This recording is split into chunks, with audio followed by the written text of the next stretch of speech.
आप सभी का आपके अपने चैनल धर्म शक्ति में स्वागत है। जय माता दी दोस्तों, नवरात्रि की द्वितीय दिवस की आप सभी को बहुत बहुत शुभकामनाएं। माँ दुर्गा का द्वितीय रूप ब्रह्मचारिणी है। यहाँ ब्रह्मचारिणी का तात्पर्य तपश्चर्यिणी है। इन्होंने भगवान शंकर को पति रूप से प्राप्त करने के लिए घोर तपस्या की थी, अतः ये तपश्चर्यिणी और ब्रह्मचारिणी के नाम से जानी जाती हैं। नवरात्रि के द्वितीय दिन इनकी पूजा और अर्चना की जाती है, जो दोनों कर कमलों में अक्षमाला और कमंडल धारण करती हैं। वे सर्वश्रेष्ठ माँ भगवती ब्रह्मचारिणी मुझ पर अति प्रसन्न हो। माँ ब्रह्मचारिणी सदैव अपने भक्तों पर कृपा दृष्टि रखती हैं एवं संपूर्ण कष्ट दूर करके अभीष्ट कामनाओं की पूर्ति कर सकती हैं। देवी दुर्गा का यह दूसरा रूप भक्तों एवं सिद्धों को अमोघ फल देने वाला है। देवी ब्रह्मचारिणी की उपासना से तप, त्याग, वैराग्य, सदाचार, संयम की वृद्धि होती है। माँ ब्रह्मचारिणी की कृपा से मनुष्य को सर्वत्र सिद्धि और विजय की प्राप्ति होती है तथा जीवन की अनेक समस्याओं एवं परेशानियों का नाश होता है। देवी ब्रह्मचारिणी माँ का स्वरूप पूर्ण ज्योतिर्मय है। माँ दुर्गा की 9 शक्तियों में से द्वितीय शक्ति देवी ब्रह्मचारिणी का है। ब्रह्म का अर्थ है तपस्या और चारिणी यानी आचरण करने वाली, अर्थात तप का आचरण करने वाली माँ ब्रह्मचारिणी। देवी माँ शांत और निमग्न होकर तप में लीन रहने वाली हैं। मुख पर कठोर तपस्या के कारण अद्भुत तेज और कांति का ऐसा अनूठा संगम मिलता है जो तीनों लोगों को उजागर करता रहता है। माँ देवी ब्रह्मचारिणी के दाहिने हाथ में अक्षमाला और बाएं हाथ में कमंडल होता है। माँ का साक्षात ब्रह्म का स्वरूप है, अर्थात तपस्या का मूर्तिमान रूप है। देवी माँ के कई अन्य नाम भी हैं, जैसे तपश्चर्यिणी, अपर्णा और उमा। नवरात्रि के दूसरे दिन साधक का मन स्वाधिष्ठान चक्र में स्थित होता है। इस चक्र में अवस्थित साधक माँ ब्रह्मचारिणी जी की कृपा और भक्ति को प्राप्त करता है। आइए अब जानते हैं माँ ब्रह्मचारिणी की पूजा विधि। सबसे पहले अपने जिन देवी देवताओं एवं गणों या योगिनियों को कलश में आमंत्रित किया है, उनकी फूल, अक्षत, रोली, चंदन से पूजा करते हैं। उन्हें दूध, दही, शर्करा, घृत एवं मधु से स्नान कराने के पश्चात देवी माँ को प्रसाद अर्पित करते हैं। उनमें से एक अंश ब्रह्मचारिणी माँ को भी अर्पित करते हैं। प्रसाद के पश्चात आचमन और फिर पान सुपारी भेंट कर इनकी प्रदक्षिणा करते हैं।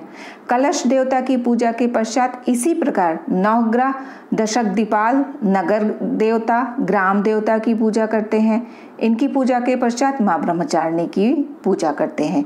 देवी की पूजा करते समय सबसे पहले हाथों में एक फूल लेकर हम प्रार्थना करते हैं। कर पद्याभ्याम क्षमाला कमंडलू देवी प्रसीदतु मयि ब्रह्मचारिणी नुत्तमा।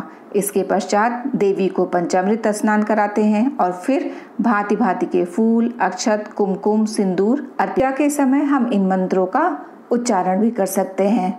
या देवी सर्वभूतेषु मां ब्रह्मचारिणी रूपेण संस्थिता नमस्तस्यै नमस्तस्यै नमस्तस्यै नमो नमः। दधाना कपाभ्याम क्षमाला कमंडलू देवी प्रसीदतु मयि ब्रह्मचारिणी नुत्तमा। ब्रह्मचारिणी देवी की पूजा करने के बाद स्तोत्र और कवच का पाठ करना चाहिए, जिससे देवी प्रसन्न होती हैं। ब्रह्मचारिणी देवी का स्तोत्र का पाठ करने से ज्ञान और शांति तरह की परेशानियों से छुटकारा मिलता है। वहीं सोचे हुए काम भी हमारे पूरे हो जाते हैं। तपश्चारिणी त्वं हिम तापात्रय निवारिणी ब्रह्म रूप धरा ब्रह्मचारिणी प्रणमाम्यहम्। शंकर प्रिया त्वं हिम भुक्ति मुक्तिदायिनी शांतिदा ज्ञानदा ब्रह्मचारिणी प्रणमाम्यहम्। इसके बाद ब्रह्मचारिणी कवच स्तोत्र का पाठ भी कर सकते हैं। ये पाठ करने से रक्षा होती है। ब्रह्मचारिणी कवच स्तोत्र पाठ करने से तनाव दूर होते हैं और कोई अनहोनी नहीं होती। इस कवच का पाठ करने से दुर्घटना से भी रक्षा होती है।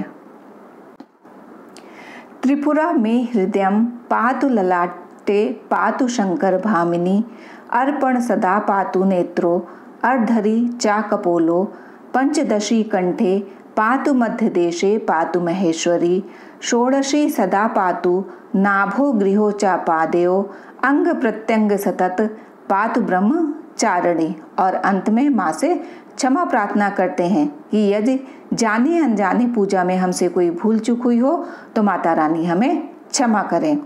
आवाहम ना जनामि विसर्जनम, पूजम चैव ना जनामि क्षमस्व परमेश्वरा।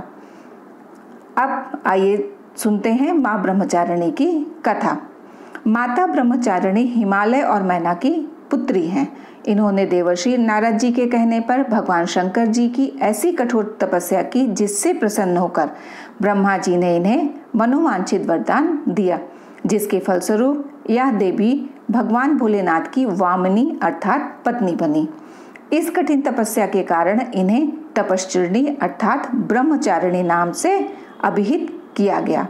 1000 वर्ष तक इन्होंने केवल फल फूल खाकर बिताए और 100 वर्षों तक केवल जमीन पर रहकर शाक पर निर्वाह किया।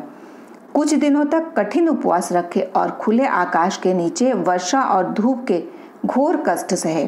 3000 वर्षों तक टूटे हुए बिलपत्र खाए और भगवान शंकर की आराधना करती रहीं। इसके बाद तो इन्होंने सूखे बिल्व पत्र खाना भी छोड़ दिया। कई हजार वर्षों तक निर्जल और निराहार रहकर तपस्या करती रहीं।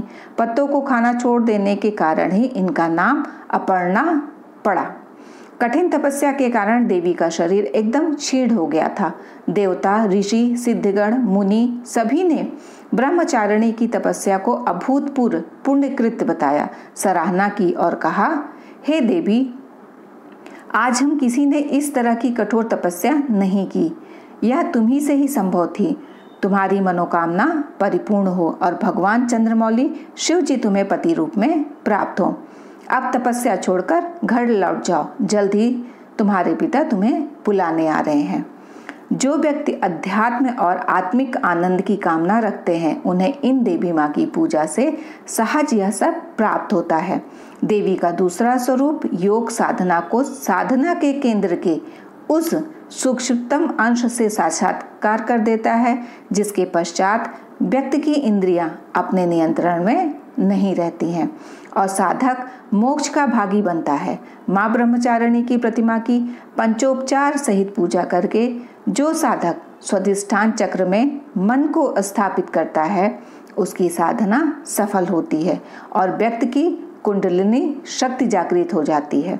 जो व्यक्ति भक्ति भाव एवं श्रद्धा दुर्गा पूजा के दूसरे दिन माँ ब्रह्मचारिणी की पूजा करता है उन्हें सुख आरोग्य की प्राप्ति होती है और प्रसन्न रहता है।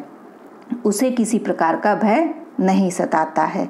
सर्वमंगल मांगल्ये शिवे सर्वार्थ साधिके शरण्ये त्र्यंबके गौरी नारायणी नमस्तुते, नारायणी नमस्तुते, नारायणी नमस्तुते। यदि वीडियो आपको पसंद आई हो तो लाइक और कमेंट अवश्य करें।